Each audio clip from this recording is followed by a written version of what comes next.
Até o momento, Deus nos contou que Ele criou todas as coisas. Contou como Ele criou todas essas coisas, em que ordem criou e para que propósito criou. Contou também pra gente que Ele é o Todo-Poderoso, aquele que cria tudo do nada. Mas não o bastante, Deus começou a se aproximar e o tom da história começou a ficar mais pessoal. Deus começou a se apresentar como um Deus pessoal, um Deus que deseja um relacionamento de intimidade com a sua criação. A partir do capítulo 2, Deus deu um zoom na história e começou a contar em detalhes como Ele criou o homem. Depois de contar com mais detalhes como Ele fez do pó o homem, Ele então criou um lindo jardim. Plantou um lugar específico e especial para que ali o homem pudesse habitar. Um lugar chamado Jardim do Éden, um lugar de encontro com o Criador.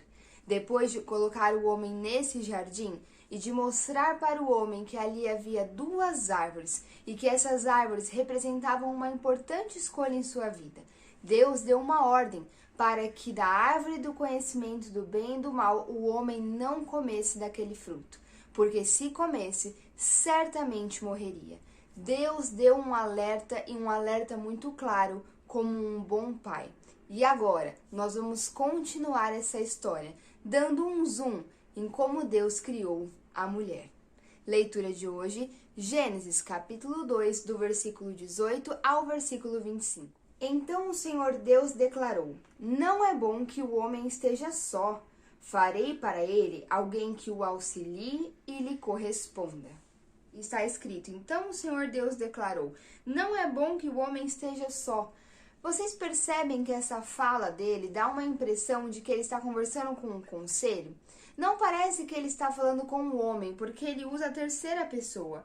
Ele diz: Não é bom que o homem esteja só. Farei para ele alguém que o auxilie e lhe corresponda. Então Deus não está conversando com Adão propriamente. Ele está nesse ponto da história, talvez conversando com um conselho e compartilhando com esse conselho celestial que ele tem intenções de criar alguém que auxiliaria e corresponderia a Adão, ao homem que ele havia criado. Então ele olha para o homem lá do seu trono, percebe que o homem está só e considera isso algo ruim. E a partir dessa decisão dele, para que aquilo se tornasse bom, ele decide criar uma correspondente, uma parceira para o homem. Então veja só, a criação da mulher faz com que a obra de criar homem, de criar a humanidade, seja então chamada de boa. Isso é muito interessante e é muito importante que fique muito claro. Por quê? Quando nós voltamos lá para os primeiros dias da criação, nós vamos ver que ao longo dos dias, conforme Deus vai criando todas as coisas, ao final do seu processo criativo, ele contempla aquilo que criou e diz: Uou! Isso ficou muito bom. E viu Deus que era bom. Só que nessa situação, ele criou o homem, olhou para o homem, não é bom que ele esteja só. Falta algo para que isso se torne bom. E a partir dessa ausência, a partir dessa necessidade de algo para que de fato se tornasse completo e então fosse bom, Deus então vai criar a mulher. E por que eu estou dando tanta ênfase a isso? Porque o inimigo constantemente quer nos fazer acreditar que ser mulher não é bom. Nós vivemos um período em que isso está cada vez mais forte, mas isso não é de agora. Desde os primórdios, a mulher vem sendo retratada de um jeito para que ela considere que o ser mulher não é bom.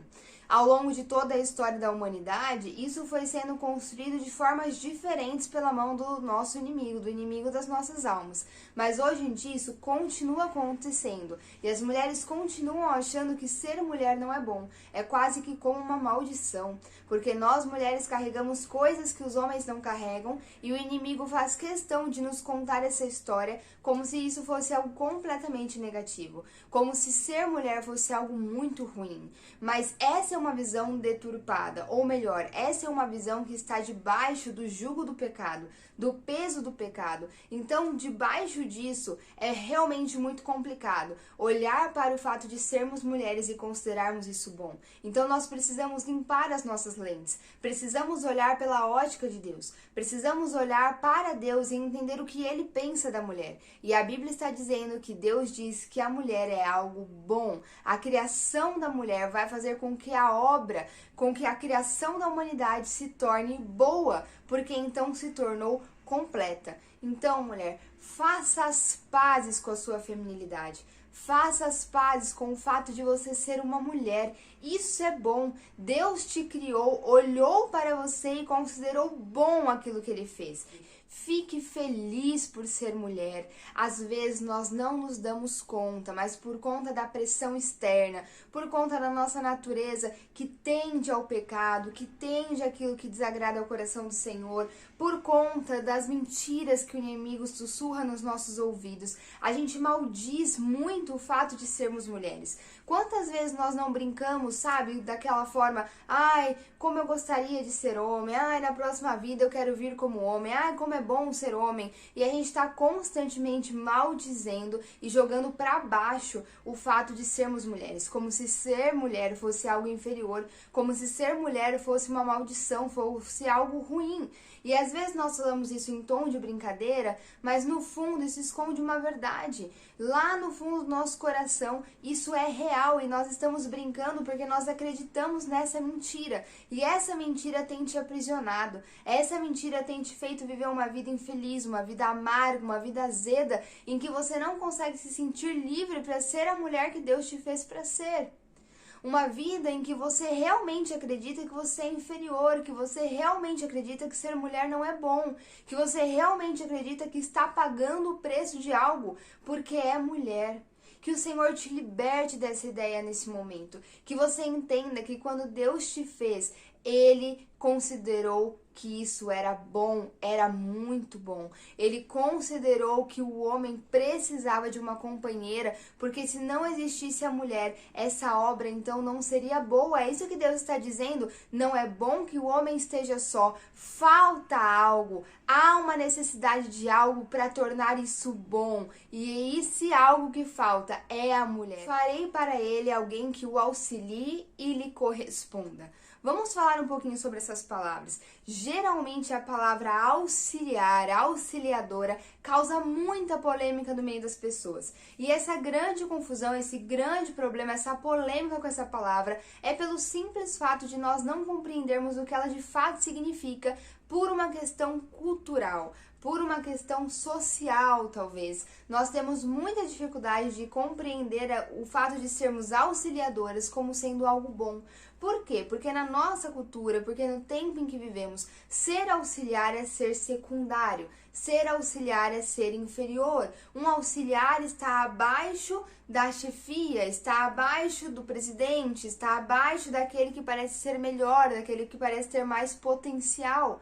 E aí, por conta disso, nós temos esse falso entendimento de que Deus criou duas categorias de valores e o homem está acima da mulher enquanto valor. E isso é uma mentira e o inimigo faz questão de frisar essa mentira nos nossos corações, porque ele quer causar essa deturpação, essa quebra, essa falta de entendimento a respeito de quem nós somos em Deus, a respeito do que Deus pensa sobre nós. Então ele faz questão de frisar essas mentiras, mas nós precisamos olhar pela ótica de Cristo, olhar pela ótica de Deus mais uma vez. O que significa para Deus ser uma auxiliadora? E quando nós vamos para a palavra, essa palavrinha no hebraico, no original, farei para ele alguém que o auxilie. Essa mesma palavra auxilie, só que na sua forma de verbo, né? Então auxiliar, ela está lá em Gênesis 49. Quando Jacó está abençoando os seus filhos, então ele vai falar a respeito de José, e ele conta que José sofreu na mão de algumas pessoas, ele conta de forma metafórica e nós entendemos o que ele está falando. Ele está falando dos irmãos de José que venderam José como escravo para o Egito, e a gente, conforme vai lendo a bênção, ele vai compartilhando que Deus auxiliou José e que por mais que José tenha sido vendido, por mais que José tenha sido traído, ele resistiu, ele se tornou príncipe do Egito porque Deus auxiliou José, porque o Todo-Poderoso, porque o Deus do seu pai auxiliou José. Veja, a Bíblia está usando a mesma palavra que foi usada aqui em Gênesis para se referir a uma competência, para se referir a uma definição de quem é a mulher. A Bíblia usa a mesma palavra atribuindo isso a Deus. Entende? Deus não é inferior em nada, muito pelo contrário, Ele é superior, Ele é o Todo-Poderoso, Ele está acima de todas as coisas, Ele é o Rei, Ele é o começo, Ele é o fim, Ele é eterno. E a Bíblia está usando o mesmo verbo, a mesma palavra no original que usou para definir a mulher, está usando para se referir a Deus. O que eu quero te dizer com isso? Que auxiliar, do ponto de vista bíblico, não é inferior. Do ponto de vista bíblico, é trabalhar em conjunto, é estar junto, é participar, é promover aperfeiçoamento, é promover o cumprimento de uma missão. Deus vai entrar e vai agir em favor de José, para que a vontade de Deus se cumprisse na vida de José. A mulher age em favor da missão, a mulher contribui para que a missão seja concluída, para que aquilo que Deus derramou sobre os homens seja então alcançado. E isso não é ser inferior, isso é estar em conjunto, isso é trabalhar em parceria. Ambos se ajudam, o homem ajuda a mulher ajuda o homem. Sabe o que a palavra de Deus diz? Que a mulher é dependente do homem, o homem é dependente da mulher. Está em 1 Coríntios, não tem como fazer distinção, não tem como fazer separação. A mulher veio do homem e, portanto, depende dele. Mas o homem, quando nasce, vem de uma mulher, portanto, também depende dela. Veja, a Bíblia enxerga homem e mulher iguais em valor. Eles têm o mesmo valor diante de Deus. Lembra do primeiro capítulo, quando Deus cria homem e mulher? A Bíblia diz: Deus então fez o homem conforme a sua imagem, a sua semelhança. Homem e mulher os criou. E depois que conta isso, homem e mulher os criou conforme a sua imagem e semelhança, ele então libera sobre esse homem e essa mulher uma bênção.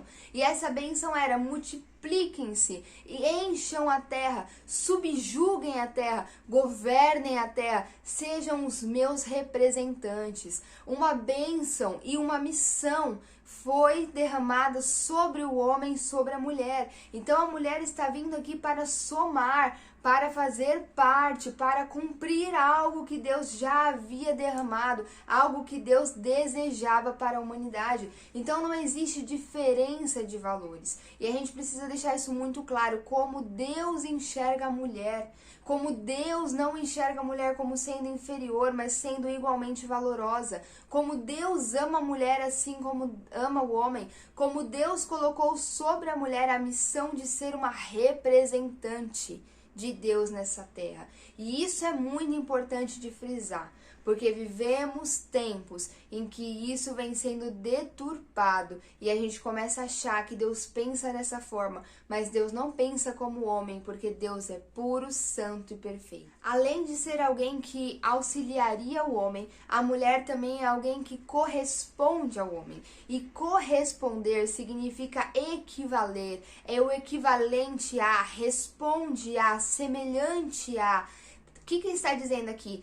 Deus faria para o homem alguém que fosse semelhante a ele, alguém que fosse tão humano quanto ele era humano. Significa que assim como o homem foi feito do pó, mas o Espírito Santo de Deus soprou sobre ele o fôlego de vida, Deus faria agora uma correspondente, uma fêmea, que de igual modo também teria o sopro do Espírito Santo de Deus. Depois que formou da terra todos os animais do campo e todas as aves do céu, o Senhor Deus os trouxe ao homem para ver como este lhes chamaria. E o nome que o homem desse a cada ser vivo, esse seria o seu nome. Olha só isso que fantástico. Deus está formando da terra todos os animais. E então levando ao homem para que o homem pudesse ver o animal e então atribuir a esse animal um nome. Esse momento da história gera várias janelas aqui, a gente vai conversar sobre cada uma delas. A primeira que eu quero lembrar com você é o fato de que Deus deu nome à sua criação. Lembra lá no primeiro capítulo que Deus atribui nome à sua criação? Nós vamos ver Deus chamando a luz de dia e atribuindo às trevas o nome de noite. Depois nós vamos ver Deus fazendo os luminares. Ele chama então aquele luminar que vai governar o dia de sol e o luminar que vai governar a noite de lua. E ele vai atribuindo nome à sua criação. Lá, quando falamos sobre esse processo, eu compartilhei com vocês o fato de que isso quer dizer não só que aquilo tinha um nome, mas que isso estava também muito vinculado ao propósito. Quando Deus atribui um nome, ele atribui também um propósito. Veja, o homem agora vai dar nome aos animais. Sabe o que está acontecendo? Deus está ensinando a sua criação, Deus está ensinando o homem a copiá-lo, a imitá-lo, a se comportar como seu criador. Lembra que o homem foi feito para ser um representante de Deus e subjugar a terra? Deus está ensinando o homem como ele deve fazer isso, e Deus faz isso de forma muito amorosa, e é isso que eu acho maravilhoso, porque Deus age como um bom pai que simplesmente leva os animais. Olha, Adão, o que você acha desse? Com o que você acha que parece? E Adão então olha, Deus acha que parece um leão, vou chamar de leão, e aquilo passa então a ter o nome de leão. Não é incrível? Imagina, sabe quando o pai compra, a mãe compra bichinhos de pelúcia pro filho, ou compra um boneco ou alguma coisa assim, leva o brinquedo pro filho e fala: filho, qual vai ser o nome dele? Vamos escolher um nome para ele? E a criança escolhe um nome todo feliz, e a partir daquele momento toda a casa chama aquele brinquedo pelo nome que a criança escolheu. Deus está fazendo assim com o homem. Deus está levando os animais e falando: Adão, o que você acha disso que eu criei? Olha como ele é incrível, olha como ele é lindo. Como você acha que ele deveria se chamar? Você acha que tem cara do quê? E então Adão vai, pensa: eu acho que tem cara de tal coisa, porque ele se comporta assim, porque ele se comporta assado. E então Adão começa a atribuir nome para os animais, assim como seu criador, assim como seu pai, cumprindo com o propósito dele de ser um representante nessa terra, mas fazendo isso de uma forma muito, mas muito amorosa, dentro de um relacionamento. Deus se preocupa com os processos. Deus fez questão de levar os animais até Adão para que Adão então pudesse dar o nome. Deus está se relacionando com o homem. E olha que importante, você vê o homem nesse momento tendo medo de Deus? Você vê o homem querendo fugir de Deus? Não. Nós vemos o homem se relacionando com Deus como um bom pai, como um amigo, como alguém que tinha intimidade, dando nome aos animais que o pai lhe trazia. O homem era próximo de Deus. O homem não tinha medo de Deus, muito pelo contrário. A segunda janela que isso vai abrir para nós é a seguinte questão: poxa, mas Deus acabou de falar que havia necessidade de criar alguém que correspondesse a Adão. E aí, do nada, a Bíblia começa a dizer que Deus criou os animais e levou para Adão dar nome?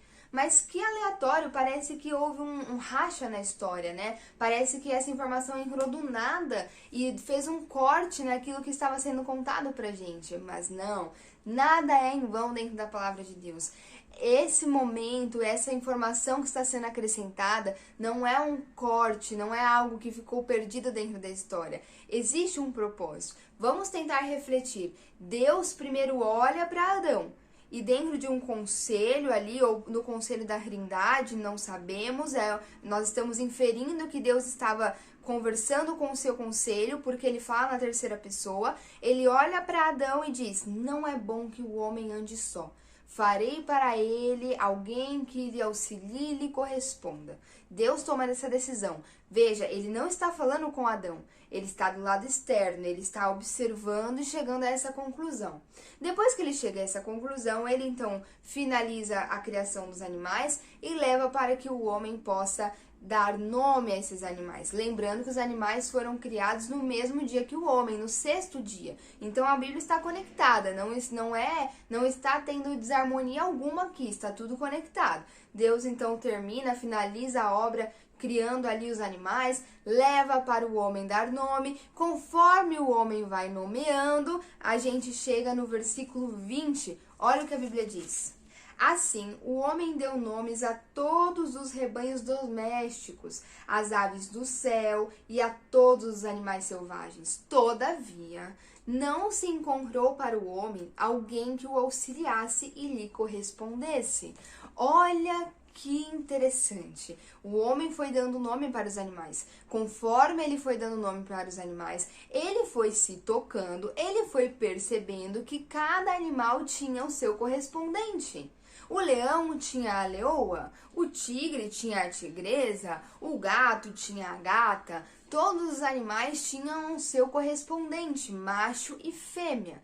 E depois que ele dá nome para todos, ele então percebe que não havia ninguém como ele. Não tinha ninguém que lhe correspondesse. Não havia nenhum outro ser humano. Deus despertou o olhar de Adão. Gente, é quase que um trabalho de marketing aqui que Deus está fazendo. Deus está criando a necessidade. Deus está despertando Adão. Deus está dando a Adão discernimento. Adão vai discernir, ele vai perceber, ele vai entender que faltava a ele uma correspondente. Não tinha correspondente ali. Olha como Deus trabalha com o ser humano. Ele poderia simplesmente chegar para Adão e falar: Adão, vou fazer alguém que lhe corresponda, toma, tá aí a mulher. Mas Deus não é um chefe. Deus não é um líder autoritário simplesmente. Deus é um pai. Deus se relaciona, Deus tem prazer no processo, tem prazer em nos ensinar, tem prazer em nos dar autonomia, ainda que Ele seja soberano. Sim, é um paradoxo. Nós temos dificuldade de entendermos isso porque é algo divino, é algo que transcende o nosso entendimento. Mas Deus, ainda que seja soberano, Ele ia criar a mulher, Ele de alguma forma consegue dar autonomia para o homem, para a mulher dentro desse processo. Porque Deus é um pai. Ele então vai mostrar para o homem que ele precisava de alguém que lhe correspondesse. E vai fazer toda a diferença. Porque, mais uma vez, Deus está preocupado com o processo. Mais do que tudo. Porque é no processo que a vida acontece, gente. É no processo que a gente vive. Não fique esperando as grandes realizações para que então você venha viver, porque a vida é o caminho, a vida é o hoje, a vida é o agora. Não espere acontecer isso ou aquilo outro para viver, porque você vai perder a sua vida. Vai chegar o que você tanto espera, vai ser bom por alguns instantes e logo depois vai se desfazer novamente, porque a vida é isso, a vida é o caminho. E Deus ama o processo, Deus ama o caminho, porque no caminho Ele se relaciona conosco. E aí nesse processo Adão vai se dar conta de que não tinha uma correspondente. Adão vai ter discernimento, Adão vai aprender com o seu pai. E isso vai fazer total diferença no momento em que a mulher chega nessa história. Porque pensa comigo, quando você ganha um presente que você nem sabia que precisava, você até gosta, porque é um presente. Mas quando você queria muito aquele presente, ou porque você precisava demais, ou porque você tinha muito desejo em ter aquilo, quando você ganha o presente, é completamente diferente. Esse é o nosso Deus. Ele despertou Adão, de forma que quando Deus cria a mulher vai ser um presente espetacular para Adão. Adão vai receber essa mulher com toda a expectativa, porque agora ele então teria uma correspondente. Olha que incrível. Então o Senhor Deus fez o homem cair em profundo sono, e enquanto este dormia, tirou-lhe uma das costelas, fechando o lugar com carne. Veja, quando a Bíblia usa a palavra costela, se a gente for procurar em todo o restante do texto bíblico essa mesma palavra no original, a gente vai ver que essa palavra está sempre sendo usada para se referir à lateral, ao lado. Significa que Deus tirou uma porção do lado do corpo do homem e que não necessariamente foi o osso, mas que foi uma porção da carne, uma porção do lado. Pode ter vindo osso? Pode. Pode ter vindo só carne? Pode. Esse não é o ponto. Deus não está preocupado em enfatizar isso. Deus está dando ênfase ao fato de que foi tirado um material do lado do corpo do homem. E, gente, isso é muito importante. Por que que Deus está dando tanta ênfase de que a matéria que formou a mulher foi retirada da lateral do homem? Porque a mulher é uma correspondente. Porque a mulher é igual ao homem em seu valor diante de Deus. Deus não tirou de uma porção superior, porque a mulher não é superior ao homem. E Deus também não tirou de uma porção inferior, porque a mulher não é inferior ao homem. Eles são correspondentes, distintos, mas correspondentes. Macho e fêmea, mas que se correspondem, que se complementam. Isso é fundamental. Sabe por quê? Nós precisamos falar sobre alguns assuntos. Machismo, gente, existe e é um pecado. Deus não se agrada de atitudes machistas. Deus não se agrada do comportamento machista. Por quê? Porque o machismo é uma mentalidade que inferioriza a mulher e coloca a mulher numa posição, às vezes, de objeto, numa posição de julgo que Deus não aprova. E isso é muito sério. O machismo faz com que mulheres sejam desrespeitadas, violentadas, não sejam amadas por seus maridos, e Deus não está nisso. Mas preste atenção no que eu estou dizendo. Pecado algum pode ser solucionado por ideias humanas. Pecado algum pode ser resolvido com uma solução humana, porque o ser humano é pecador. E a solução humana, ela vai gerar mais pecado.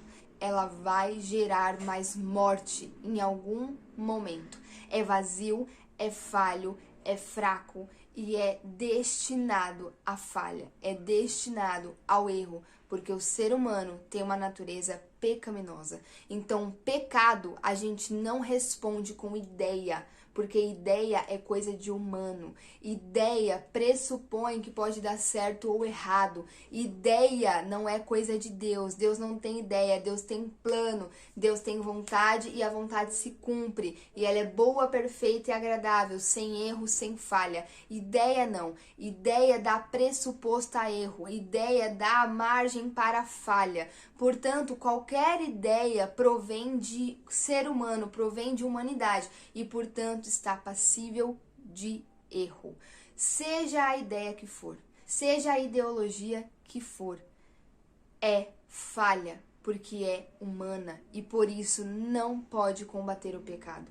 Pecado só se combate de uma única forma, e a forma de se combater o pecado é, na real, uma pessoa, e essa pessoa se chama Jesus Cristo. É só assim que a gente combate o pecado. Quanto mais de Jesus nos nossos corações, menos pecado. Quanto mais dele, mais purificação. Quanto mais dele, mais arrependimento, mais perdão, mais transformação de vida.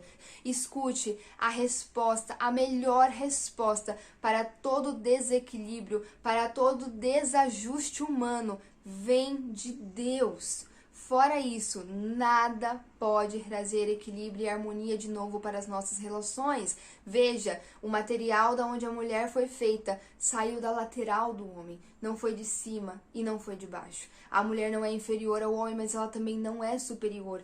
Cuidado, porque a resposta humana para os problemas que o pecado gera sempre vai gerar um novo problema. Não é em vão que hoje estamos vendo mulheres que tentaram por tanto tempo combater esse erro que eu considero justo, mas combateram de uma forma tão humana que agora nós estamos vendo um problema se invertendo e virando um novo problema. Mulheres que não conhecem sua identidade, mulheres que não sentem paz nem liberdade para serem as mulheres que desejam. Com a costela que havia tirado do homem, o Senhor Deus fez uma mulher e a levou até ele. Olha que preciosidade, olha a delicadeza, olha o amor de Deus em relação à mulher. Deus faz a mulher e leva a mulher até o homem como algo precioso, como algo valioso. Adão, preste atenção, eu estou entregando para você algo de alto valor. Ele está levando para o homem como um presente, como uma obra obra-prima, Deus havia criado a mulher. Isso é precioso. Mulher, nós temos muito valor. Deus nos ama, Deus nos fez com amor, Deus nos fez com carinho e nos levou para que correspondêssemos ao macho dentro da nossa espécie. Nós somos representantes de Deus e temos uma missão nessa terra. Nós somos valorosas e preciosas para o Senhor e que isso nunca mude dentro da sua mentalidade. Mulher, você tem características maravilhosas, você tem características únicas, você tem um jeito de olhar a vida e de encarar as coisas que o homem não tem. Isso não te faz superior a ele, mas também não te faz inferior. Isso te faz apenas diferente. E é maravilhoso porque a sua forma de enxergar, a sua forma de agir é necessária para que a obra esteja completa e então seja chamada de boa pelo nosso Pai, pelo nosso Criador. Mulher, se alegre de ser mulher, celebre o ser mulher, comece a olhar com outra ótica aquilo que Deus tem te dado, aquilo que Deus te entregou. Disse então o homem: esta sim é osso dos meus ossos e carne da minha carne, ela será chamada mulher, porque do homem foi tirada. Veja, ele está falando, ela tem a mesma matéria, ela tem a mesma espécie do que eu. Ela também é imagem e semelhança, ela também representa a Deus. E a bênção que foi dada lá no capítulo 1 também está sobre ela.